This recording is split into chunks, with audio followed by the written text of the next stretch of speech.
Ableton Live, Pro Tools, Easy Worship, Pro Presenter, and other music production tools have pretty much destroyed the landscape of church music as we know it. And as these tools get better and more easily accessible, church music is going to be changed forever. But this is the reality we live in now, and if you aren't using these tools, your church is probably outdated. So should we be using these tools, or is it just something that's going to continue making us lazy and kill our creativity? Let's talk about it. So studio-produced music departments in churches are all the rage now.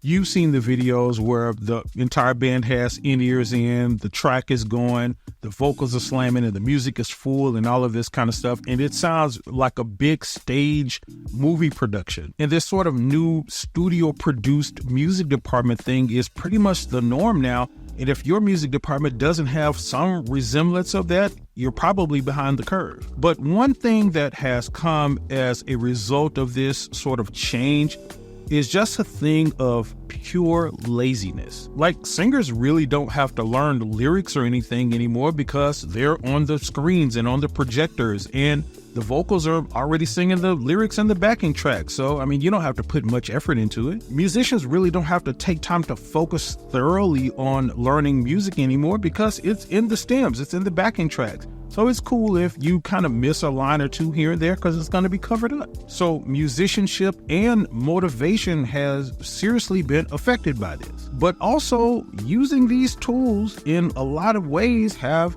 made the job of church musicians and singers a lot easier. Like, if you're at a church where you only have like 1, 2, maybe 3 musicians there and some singers that are just okay and probably can't sing that well, doing some music production can enhance that greatly and have you sounding like a full band and a record up in the joint. And because most modern church music that's out is heavily produced with a bunch of music layers and vocal harmonies and parts and all of that kind of stuff, music production can actually help you sound like the record when you're performing it in church on Sunday. And it cuts down on rehearsal time because you can just send the stems and the tracks out to the musicians and singers, have them go over it, and show up and do it on Sundays. And it's a big way to make a sort of old traditional church be more modern.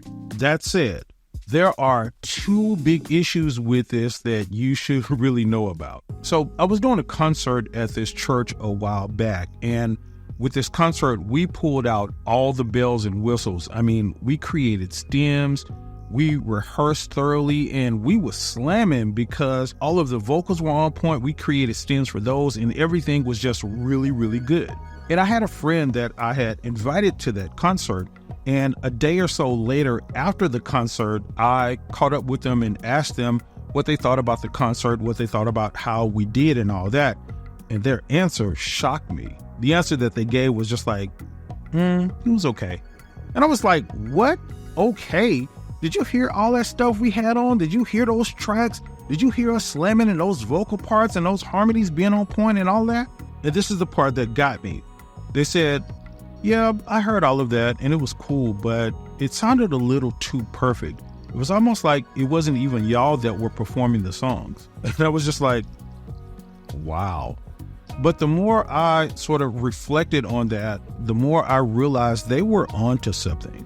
That sense of authenticity and that sense of like raw energy and pouring your soul into music when you're playing it live was all being covered up by like all of this perfection that we did in the music production. And it really made me question whether this goal we have of these perfectly produced music departments in our churches have sort of stripped away the very essence of what makes the music special. I mean, our music production at that concert was flawless, but it wasn't really connecting with any of the audience members on any sort of deeper level. And one thing that I've really come to understand is that it's really sort of those imperfections that make the music special. It's really sort of the slight mess ups and the imperfect timing in a lot of ways that, audiences really crave. Not this super produced music movie production type stage productions that we're doing at our churches now. Because you got to remember, it's not really about how perfect we sound anyway. It's about how deeply the audience is connecting with what we're doing. Now, the other problem is that a lot of churches, particularly the smaller churches, don't have the resources or budget to even incorporate these sort of music production tools in what they do anyway. So they're left to kind of rely on the more traditional methods of, just having like one or two musicians and somebody with a tambourine in the back. And that has created a stark difference between the churches that don't have it and the ones that do, which in turn has created another divide between churches based on preference. And we wonder why church is falling off. Even the churches that do have the resources to incorporate these sort of music production tools in their services, there's a bit of a learning curve to these music softwares and all of that, which can be really intimidating to a lot of musicians and a lot of people. Especially drummers have to learn that process of playing with click tracks and keeping time. And, the singers got to learn how to get behind the vocals in the track and all of that kind of stuff and sync with them. And pretty much for anyone who hasn't really had the experience of performing or playing with backing tracks and stems and stuff like that before, the demand of the precision that you have to have with playing with backing tracks and stems can feel really stifling. It really does require a mindset shift from that sort of natural ebb and flow to a more rigid approach with sticking with a drum machine. But all that said, there are ways to use these music production tools where you aren't just relying on them solely and they aren't making you lazy and killing your creativity and all of that, and they're really just used as enhancements. Let me show you how. But right before we get to that, if you're getting value out of this video, or if you've gotten value out of any of my videos here on this channel, do me a quick favor and subscribe to the channel.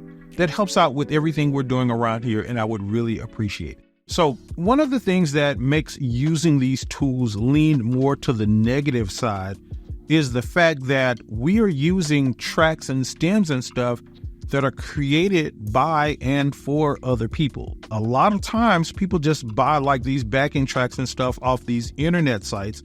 So you have a bunch of music that you didn't play, that you didn't really have to learn that much. You got a bunch of vocals in the track that are not your vocalists at your church, so they sound nothing like you. So it's really almost like you're just putting a CD in the CD player, pushing play and starting to sing behind it. And while that's the best and sometimes only option for some people, it's really better when you have your own musicians and singers in your stems and tracks, and you have vocals that were created by your vocalist tailored to what you do and the way you do it at your church. So that means you still have to learn and go over the music thoroughly to, even be able to play it like that. That means your singers are still going to know the parts and all of that. So it's going to keep you from being lazy. So the first thing you want to think about doing is actually creating your own tracks and stems to use for your church. And if you don't know how to do that, I have a video coming really soon that's going to show you exactly how to do that simply and easily. So make sure you stay tuned for that.